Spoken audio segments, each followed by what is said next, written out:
बिस्मिल्लाहिर्रहमानिर्रहीम। Students, exercise 2A topic है हमारा gradient of a straight line. Students, gradient के बारे में कल डिस्कस किया था, लेकिन जो कल हमारी लाइन्स थी, जो लाइन 1 और लाइन 2 पर हमने बहस की थी, वो एक हॉरिजॉन्टल लाइन थी और एक वर्टिकल लाइन थी। लेकिन यहाँ पर जो हम डिस्कस करेंगे, जो कि लाइन स्ट्रेट हॉरिजॉन्टल या वर्टिकल नहीं है, लाइन स्ट्रेट है, gradient of the straight line. यहाँ पे स्टूडेंट्स ग्रेडियंट के बारे में फिर से बता देता हूँ। ग्रेडियंट क्या होता है? ग्रेडियंट जिसे हम स्लोप भी बोलते हैं और इसे m से डिनोट किया जाता है। m is equal to rise over run. हमने इसका फार्मूला पढ़ा था स्टूडेंट्स। स्लोप को m से डिनोट किया जाता है और इसका फार्मूला राइज ओवर रन। दूसरा मेथड मैं आपको इसके बारे में बताया था। स्लोप का फार्मूला m और m is equal to y2 minus y1 over x2 minus x1। ये स्टूडेंट्स मैं डिटेल से डिस्कस करता हूँ। राइज क्या चीज़ है और रन क्या चीज़ है। राइज स्टूडेंट्स आपका वर्टिकल साइड में आएगा और जो रन हुआ करेगा वो आपका हॉरिजॉन्टल साइड पे आएगा। तो स्टूडेंट्स y2 जो है और x2 ये क्या चीज़ें हैं, स्लोप क्या है। अब स्टूडेंट्स इसके बारे में आपको एक इक्वेशन ऑफ स्ट्रेट लाइन जो कि आपके बारे में बताया था, y is equal to mx plus c। ये m आपकी स्लोप है जिसे आप राइज ओवर रन के फार्मूले से फाइंड आउट कर लेते हैं। जब स्टूडेंट्स ये फाइंड आउट हो जाती है, लेट्स से ये 4 आया या कुछ भी आया, और x और c is y intercept. c is y intercept होता है क्योंकि जो लाइन है उसने y एक्सिस को कहाँ पर जाकर कट किया है।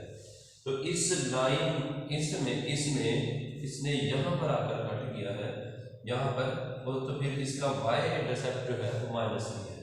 तो मैं किसी भी जनरल अभी क्वेश्चन सॉल्व नहीं कर रहा स्टूडेंट्स, मैं एक जनरल बात की है कि m लेट से यहाँ 4 आता है, मैंने तो वैसे ही लिखा है आपको समझाने के लिए। अभी आगे क्वेश्चन में चलते हैं तो वहाँ पर फिर डिस्कस करते हैं कि इसके लिए क्वेश्चन क्या बनता है। अभी स्टूडेंट्स इसकी स्टेटमेंट पढ़ते हैं। क्वेश्चन 2 में क्या कहता है, given that the equation of the line representing each of the following linear graph in the form of y is equal to mx plus c, find the gradient m and the state the y intercept c। Students इसमें एक straight line जो कि हमें दे दी गई है, y is equal to this equation है mx plus c। तो students ये m भी हमसे फाइंड आउट करने के लिए कहता है और c भी फाइंड आउट करने के लिए कहता है। अब स्टूडेंट्स m किस तरीके से फाइंड आउट करेंगे, यहाँ के मैंने क्वेश्चन नंबर 2 का डी पार्ट में लिया है। दूसरे जो क्वेश्चन थे a b c e f वो थोड़े स्टूडेंट्स इजी थे और डी पार्ट में थोड़ी सी डिफिकल्टी है। अगर ये समझ आ जाएगा तो क्वेश्चन 2 के बाकी के जितने भी पार्ट्स हैं वो आप सारे खुद सोल्व कर सकते हैं। अब स्टूडेंट्स यहाँ पे आप लोगों ने क्या करना है, इसमें कोई सा भी आप पॉइंट आप ले सकते हैं और उस पर डिस्कस कर सकते हैं आप। जैसा कि मैं मिसाल देता हूँ, यहाँ पे आपके पास है कोई भी पॉइंट ले लें, इस इक्वेशन के ऊपर कोई से 2 पॉइंट ले लें, लेट्स जो एक्यूरेट और एग्जैक्ट आ रहा है। इधर से 2 के ऊपर और इधर से 3 के ऊपर बुक में आपका ये पॉइंट आ रहा है एग्जैक्ट वैल्यूज के ऊपर। कोई और ले लें, ये ले लें, इस पॉइंट के ऊपर ले लें। यहाँ पर 2 और 2 के यहाँ पे नहीं कोई भी स्ट्रेट बन रहा, 2 और यहाँ पे मिड में आ रहा है, मिड में आपको वैल्यू का नहीं एक्यूरेट पता चलेगा।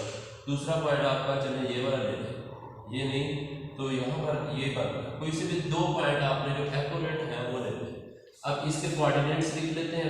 पहले x कोऑर्डिनेट लिखा जाता है, वो -2 है, और y कोऑर्डिनेट जो है वो 3 है। यहाँ पर आ जाए, इसका x कोऑर्डिनेट जो है -1 है, ये लिखा हुआ है, और y कोऑर्डिनेट मतलब हाइट पे कितना, तो उसकी कोई हाइट नहीं है, वो 0 पर है। तो ये आ गया स्टूडेंट्स, ये 2 पॉइंट्स हमने लिए।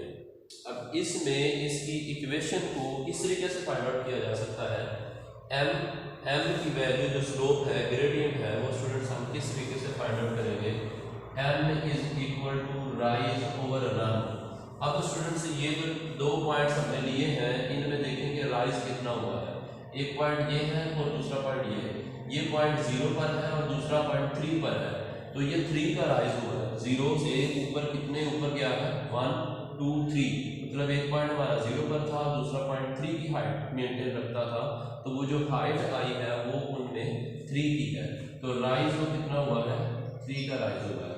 और स्टूडेंट्स वहाँ पर रन कितना हुआ है, रन वहाँ पे रन जो है वो हमारे पास यहाँ पे इन दो इसका जरा परपेंडिकुलर ड्रा करें, इसको डॉटेड लाइन नीचे लगा दें और ये देखें कि ये पॉइंट यहाँ पर और ये दूसरा पॉइंट यहाँ पर था, और इन दोनों पॉइंट्स के दरमियान में डिफरेंस कितना है, कितना स्टेप एक दूसरे से दूरी पर है, तो ये -1 और -2 तो एक स्टेप दूरी पर है, तो रन में सिर्फ 1 आ जाएगा। अब स्टूडेंट्स दूसरी बात ये आ जाती है कि स्लोप का साइन पॉजिटिव आएगा कि या नेगेटिव आएगा, वो डिपेंड करता है कि आप जब आपकी जो स्लोप है पॉजिटिव एक्स एक्सिस की जानिब, पॉजिटिव एक्स एक्सिस की जानिब अगर उसका फेस डाउनवर्ड है तो वो नेगेटिव देगा, और अगर वो उसका फेस अपवर्ड है तो वो नेगेटिव साइन शो करेगा। अब ये जो स्टूडेंट्स स्लोप है इसको पॉजिटिव एक्स एक्सिस हमारी ये साइड करती है, इसको अगर आप ये पॉजिटिव एक्स एक्सिस में नहीं था इसको और एक्सटेंड करते जाएं, ये पॉजिटिव एक्स एक्सिस वाली साइड पर ये लाइन आना शुरू हो जाएगी, ये positive x axis, positive x axis की साइड पर ये लाइन डाउनवर्ड की जाने जा रही है, तो सो इसका साइन आप माइनस कर लगा देंगे। फिर से बता देता हूँ, किसी भी स्लोप का साइन पॉजिटिव या नेगेटिव कैसे डिस्कस करेंगे, अगर वो स्लोप जो है आपकी पॉजिटिव एक्स एक्सिस, ये पॉजिटिव एक्स एक्सिस इसको एक्सटेंड कर ले आगे की जानिब, ये वाली साइड ये इस साइड पर नेगेटिव एक्स एक्सिस की साइड पर आ रही थी, ये इस साइड पर ये पॉजिटिव एक्स एक्सिस की साइड पर जा रही है। पॉजिटिव एक्स एक्सिस पर अगर वो डाउनवर्ड नीचे की जानिब जा रही हो तो वो माइनस का साइन देगा, अगर वो ऊपर पॉजिटिव एक्स एक्सिस की जानिब ये ऊपर की जानिब जा रही हो, लाइन इधर को जा रही हो, तो उसका साइन होगा वो पॉजिटिव का हुआ करेगा।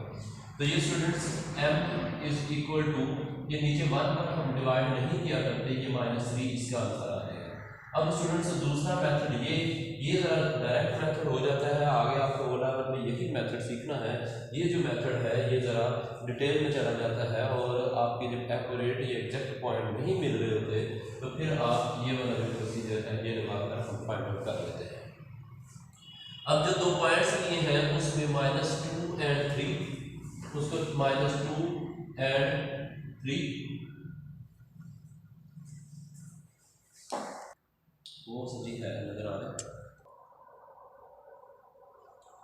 स्टूडेंट्स। ये जो दो पॉइंट्स हमने निकाले हैं -2 और -3, -1 और 0, ये जो दो पॉइंट्स हमने लिए हैं इनमें स्टूडेंट्स आप क्या करें, इसमें से किसी को भी ये पहला x होता है दूसरा y, इसमें भी पहला x होता है और दूसरा y, हमेशा कोऑर्डिनेट्स ऐसे लिखे रहते हैं x y के को। अब इनमें से ये दरमियान में स्टूडेंट्स ये कोमा है, इनमें से किसी एक को 1 वाला नाम दे दें और किसी को 2 वाले नाम दे दें, इसको चाहे 2 वाले दे दें, इसको चाहे 1 वाले दे दें। अब वैल्यूज ला के यहाँ पे पुट कर दें, y2 जो है वो हमारा 0 है माइनस ये फार्मूले का, y1 हमारा जो है 3 है, और ओवर में x2, तो x2 स्टूडेंट्स ये आ रहा है हमारा -1 एंड माइनस ये फार्मूले का x1 जो है वो ऑलरेडी -2 है। इसको निकालेंगे students, m is equal to 0 को वैनिश हो जाएगा, -3 आएगा, और ओवर में आपके पास -1 माइनस एंड माइनस प्लस हो जाएगा और ये 2 आ जाएगा।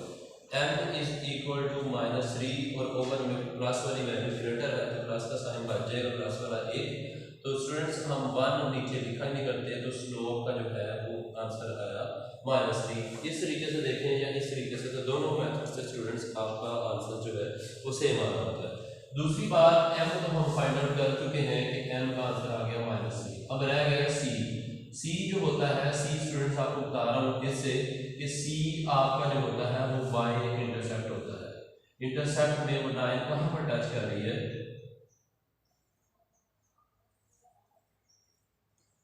y इंटरसेप्ट में वो लाइन कहाँ पर टच कर रही है, तो इसको नीचे की जानिब जब ये आ रही थी तो ये वाला y पर आपका था y इंटरसेप्ट, y कोऑर्डिनेट जो था y कोऑर्डिनेट वो y इंटरसेप्ट को इसने यहाँ पर आके कट किया है -3 पर। और जो आपका सी है वो भी -3 ही निकलता है। तो इस तरीके के स्टूडेंट्स आप एम एंड सी किसी भी इक्वेशन के लिए फाइंड आउट कर सकते हैं। ये बाकी के पार्ट्स स्टूडेंट्स आप सोल्व कर लीजिएगा। इनमें कहीं भी कोई प्रॉब्लम आया तो आप लोग टेक्स्ट कर सकते हैं या कॉल वगैरह करके हम इससे डिस्कस कर सकते हैं। ओके स्टूडेंट्स, अल्लाह हाफिज़। यार मैं ऐसा